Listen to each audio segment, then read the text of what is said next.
Welcome to our community, our money, the entrepreneur in you. Today's show is going to be super amazing and exciting because I have my supervisor slash colleague here, Miss Brenda Rios-Brombacher, who is the director of the Entrepreneurial Initiatives and Community Relations. And today we're going to be talking about an amazing opportunity that was awarded to Houston Community College, which was the Verizon Innovation Learning Grant, which was and is managed by Brenda Rios at Houston Community College Southeast. So this is going to be a very interesting show. Stay tuned.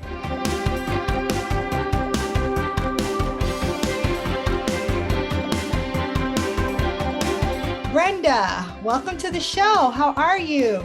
Hi everyone, I am good, Germaine. I'm so excited to be sharing this journey with you guys and this exciting pilot program we have here at HCC. Can you tell our audience all about the Verizon Innovation Learning Grant? What does that entail? Yeah, absolutely. I mean, I think this opportunity is a program for middle school students in our areas all across Houston, not just Southeast. And it gives them exposure to different STEM skill sets, different technologies that they get to use for 3 weeks and then mentoring for a year. And also just kind of like getting them to get inspired by STEM and STEM fields in our area. So whatever they get to learn right now, they can use those skill sets and create sort of a business or a business model at the end of it, or, whenever, if, in high schools or in college, whenever they feel like they're good enough to have a business in our community. Oh, that sounds so amazing. So these are middle schooler girls and boys. So can you exactly explain what the goal of the camp is for the middle school? Is it for them to have a pathway to start to have careers in STEM type fields, or and then also tell me, what is the goal? Why did Verizon want to do that for them? It's more than just giving them exposure to careers and skill sets. I think this initiative is really to ensure equitable access to education and especially in underserved communities. So that's the main goal for Verizon, to get back to our communities. Because we're not only supporting the middle school students to have this access, we're teaching them throughout the academic progress. They have a goal in mind for their year, in schools, and then how do they actually establish that goal and be able to pursue, what they dream of.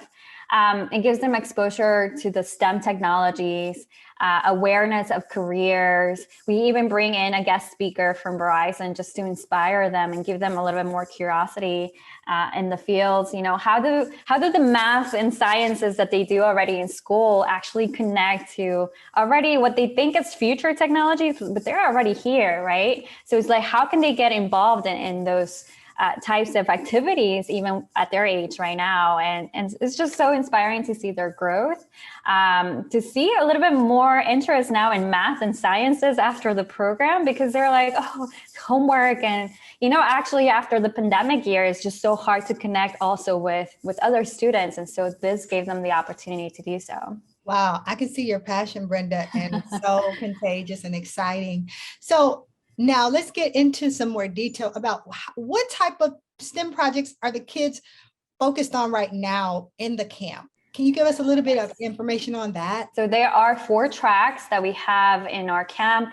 This is just a hybrid program that we've developed. Also thankful to Arizona State University, who has given us the curriculum to follow this program. And the 4 tracks are artificial intelligence, augmented reality, coding. They do so through microbits and little bits, and then 3D printing. And so there are lessons incorporated, not just the technologies part, but it's like talking about how innovation and ethics and entrepreneurship all combine. And then lastly is like what kind of entrepreneurship, there is, like social entrepreneurship, micro, you name it, right? So we made it, or I guess in the curriculum, they follow it as a theme. So it's almost like a game for a lot of the students. where the first week it starts with like the lost city of Atlantis, and then they start coding and doing the different activities, to kind of explore the city of Atlantis. The second week is more about the past and the future. They do a lot of like journey in time kind of activities. And then the last week, they end up with exploring space and doing a rover to explore Mars. So it's like little, every session, every track has their own dynamic, and it's just so cool just to see their creativity grow in each topic. So we were kind of like giving them all this like amazing ideas, but also for them it's like the outcomes and solutions they can create creatively with what they're learning. I know that it's a lot of work putting a camp together out from scratch. And I know that you had to do a lot of work. So just tell me some of the things that you had to do just to get the camp ready for the girls and boys. Oh my goodness. So this was like, I think the only one time we're back in campus. So the first thing we wanted to work is the logistics as to how we were going to make it work after pandemic times, what is available, the COVID protocols we had to follow, all of that. But even then, it's just like, how do we also outreach to our communities, given that, not all of them are online, right? And so we wanted to reach out to the underserved communities, and we did that through grassroots partnerships, almost like a word of mouth type of marketing. And yeah, like we ended up with kids from like all the way from Atascocita, it's like an hour and away, like Conroe area, Pasadena, Richmond, Stafford, like you name it. And I was so shocked because like the parents are trying to give them all this opportunities and exposure to them, and it's great. It's really great that they do. They know what a great opportunity this is. So some of the operational aspects in light of the COVID pandemic, you've had it as a hybrid. Explain to our viewers exactly what the hybrid and how does that work with the camp? Yes, well, this is our first time ever. So we had to figure out a way to kind of have that social distancing on campus. But so hybrid, meaning Monday, Wednesdays, Fridays in their curriculum are in person, and then Tuesdays and Thursdays virtual. So as part of this camp, when we wanted to make sure that the students had the tools, even when they were at home. So Verizon was really kind enough to provide the computers, the Chromebooks that some of the students needed in case that they didn't have the equipment at home, and also the internet. They even like shared MiFis that they were able to connect in case that their internet was not stable, and so that they can still engage virtually. It's so nice that you thought of everything. I believe you said that the COVID procedures were hybrid so that they can clean in between. So just so that all the parents know how safe you're trying to be and how thoughtful you're trying to be with the camp. So how long will this grant last, and is it renewable? Well, we hope so. It lasts, for right now, it's 2 years. So this is the first year that we're implementing it, and next summer will be our second year, so up to 2023. Hopefully we get expanded a little bit more, since we know a couple other schools have it for more than 2 years. So let's just cross our fingers. Okay, so we're going to continue this conversation when we return from our break. And Brenda's going to tell us a lot more about the Verizon Innovation Learning Camp.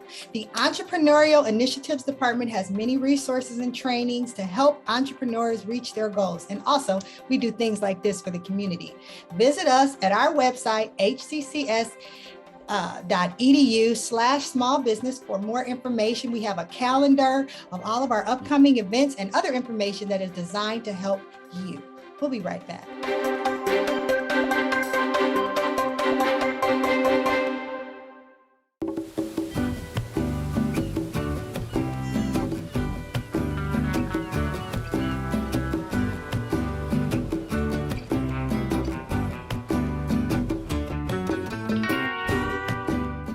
When I was your age, I was just like you, fascinated by stars.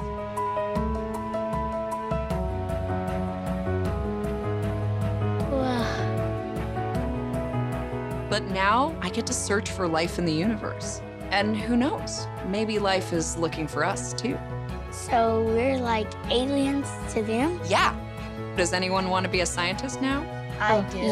Awesome. We need more girls in STEM. Maybe we can find aliens. The faculty at HCC represents the best of the city.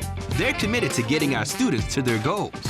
HCC, for everyone, anytime, anyway.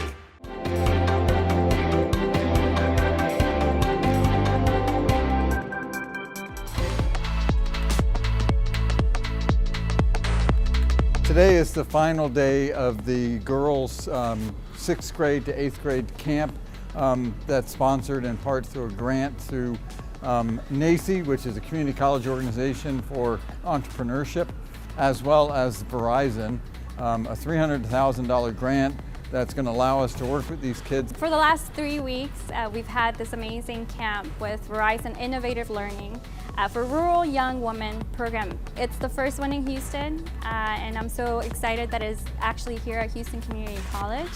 And this camp is really to give the STEM exposure to a lot of the ladies in our neighborhoods, learning emerging technologies that otherwise they wouldn't have access to at their schools. Today is the final day where they get to show our staff, the faculty, everything they learn by doing a demo day. So that's why we're here today. And we're just celebrating our girls, and the next camp will be for the boys. So we're going to do this all over again. Welcome back to Our Community, Our Money, the Entrepreneur in You. I would like to welcome back Brenda Rios-Brombacher to the show. Welcome back, Brenda. Hi. So I know you are the Director of Entrepreneurial Initiatives, but what has your role been in the camp and the role of the other staff members helping you with the camp? So they do have a role as director to be managing the grants, and it's all about like the logistical parts, making sure budgeting, staffing, resources are all available. So that has definitely been my role, just to make things happen. But we do have an amazing supportive team, also funded by the grants, and we have 4 teachers that we were able to hire for this academic year. Each of them had different expertise, especially on the technologies that they are teaching. One of them, for example, she's already a STEM middle school teacher, so she brought in, all that experience as to how to manage with the kids. Others, was an HCC alum. Actually, she's now an HCC alumni. And, she was doing, I think it was computer science that she graduated as an associate at HCC. So we were looking into those kinds of skill sets. And then we also have 5 teacher assistants. So they are either in high school or in college currently, that they were able to sort of like help and support the teachers. They're even teaching sometimes, depending on schedules and coordination with their teachers. But in the academic year, they're also going to be the mentors. So it's kind of like a trickle down effect of mentorship, whereas college student mentoring a high school student, mentoring a middle school student. So I think that's the beauty of this program, is like, we're not only just putting and bombarding you all with information, for the middle school students, but they are kind of like, we're sort of hand-holding their progress throughout the year. I love it. It's like you had to go through the whole setting up the camp, the operational aspect, the recruiting, and then the hiring of staff. So you had a lot to do to get ready for this camp. So now I have another question, because I really want to know, how has it been for you dealing with children as opposed to what you normally work with, which are adult entrepreneurs? Can you tell me about that dynamic? Oh, well, I'll be completely honest. It is a different dynamic. Obviously, we are talking about students whose maturity level is completely different, obviously, from an adult. And so we wanted to make sure that the content of what they're learning, it's not at the very, high level as how we will be sharing with the business owner, right?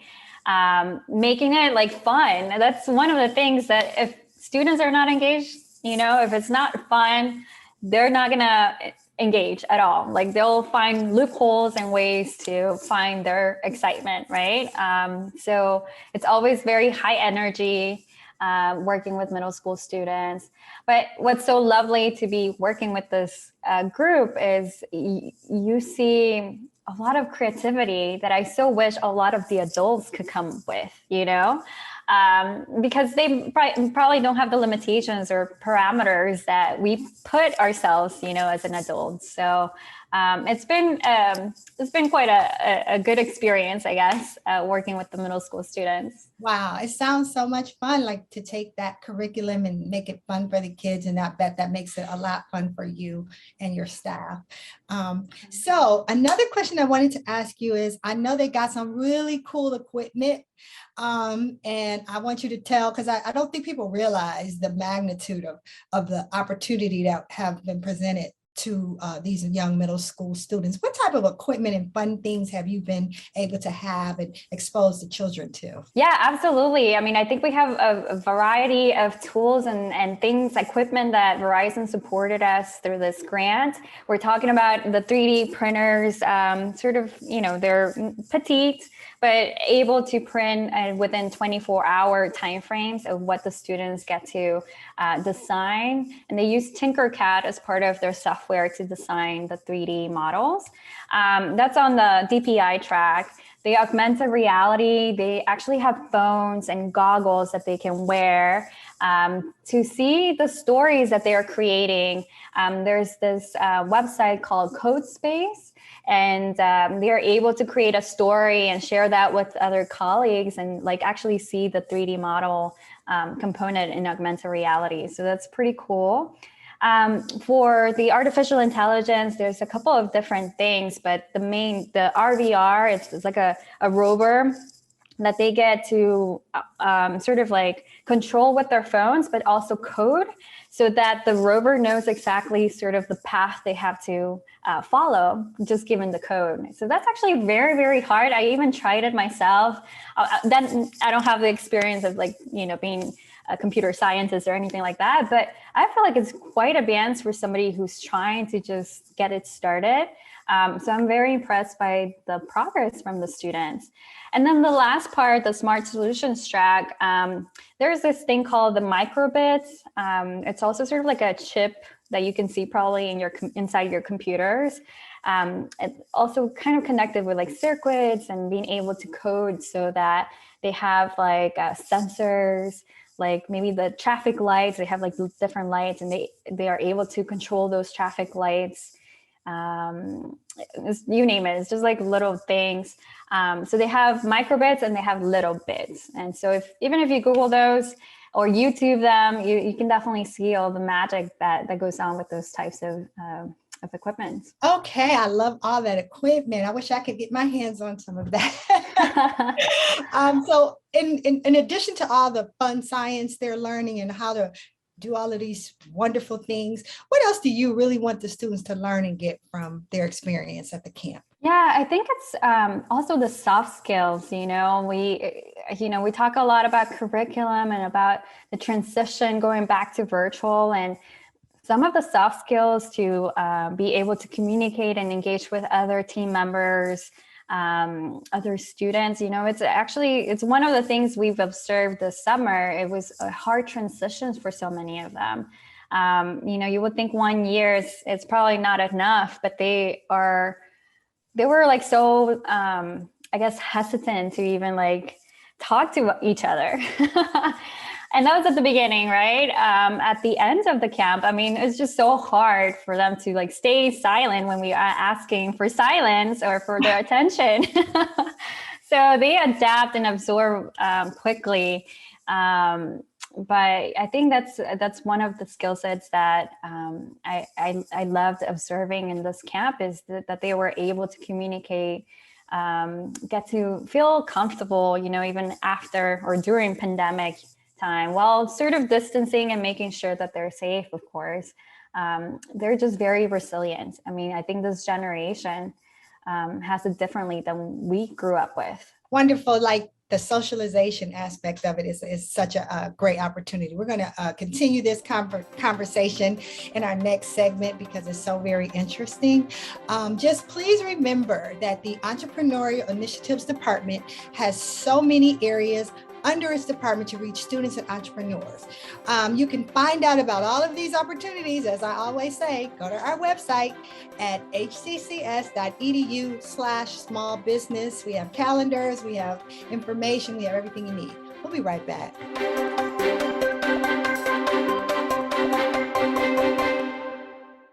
When I was in foster care, I never knew when I would have to move, so I always had my suitcase ready to go.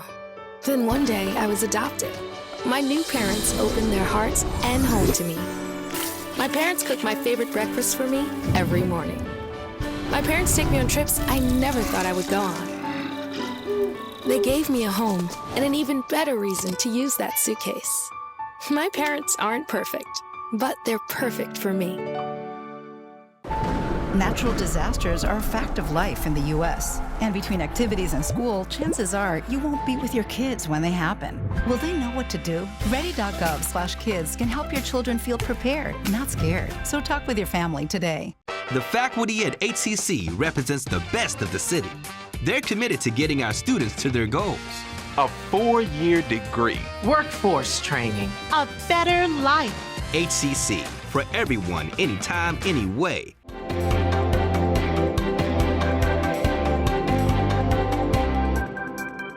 Welcome back, Brenda. Thanks. Last time we were talking before the break, we were talking about how you wanted the children to not only learn about science and all the technical things, but you were very amazed at how they adapted socially as well, where they started out very quiet and then they began to be very talkative. In fact, too talkative sometimes. So you want them to also have fun and learn how to work with each other. And I just wanted to make sure our audience heard that point. They learn a lot at this camp. So Brenda, how can prospective students interested in the camp reach you to get information about the camp? Because I know we're going to hopefully keep doing this camp. I think as the summer comes closer next year, we're definitely going to be providing the flyers and the links. But if you have any questions so far, or if you want me to sort of create a waiting list, you can send me an email with your interest at brenda.rios@hccs.edu. We are definitely, it is a first come first basis. So as the link gets open, we will definitely send that out to you. We would love to see your kids in our camp. I would love to see all the children get these opportunities out there. Brenda, I wanted to know, what do you think the critical steps were that helped you to win this amazing grant where others fail to get these type of grant opportunities? How did you do it? Oh my gosh. Well, I think this was quite unique. It's not like it wasn't a regular grant where our grant writers department, submitted or anything like that. I think it was more of like being in the right place at the right time almost. It came out of a conference, national conference we were part of. Our team went in California, and this is with our partnership with the National Association of Community College Entrepreneurship. And so in one of the workshops they had was presenting, like the schools from rural areas around the nation were presenting about their initiatives for this Verizon grant. And I was like, wait, where is Houston? We don't even have this opportunity in Houston. Can we bring it over here? I had actually personally shared a story because, personally, I grew up as a Verizon kid, if that makes sense. My mom when I was in middle school, so it's kind of like a cool, full circle, right? My mom used to work at a call center here in Houston. And, after working there for like 16 years, they ended up closing the call center and taking it to, I think it was Alabama. And so, but because of my mom's work and throughout, the years, they had like the mother-daughter kind of visiting the workplace or the office. And so when I was in middle school and high school, I got the chance to like go back into the call center and see the behind the scenes, like all the technology that they had in the walls. It's really cool how they connected sort of from somebody calling into giving that signal to whoever was available and dividing it by English and different other languages. So I was even exposed to that type of technology back then. So when I shared this story with the team in California, they were like, okay, we're not expanding right now, but we will definitely reach out to you whenever, if available. And I guess serendipity, it happened that Verizon was looking to expand. And because of, of this story, they were able to contact us and do like a MOU to follow this grant. So I'm just so excited. I guess it's like being at the right place at the right time. It was more than being at the right place. It was actually like almost like destiny, where you benefited from Verizon and they heard that and your personal story and the fact that you were able to relate a personal experience of how it helped you. And they're seeing this kid that has now grown up and is in NACI talking about what she wants to do for others and give back. I think that touched Verizon and helped you get that grant here for HCC. So, I think that was an awesome thing for you to even share your personal experience and how, look at it now. Now you're managing a grant to help other children. You definitely have come full circle on that.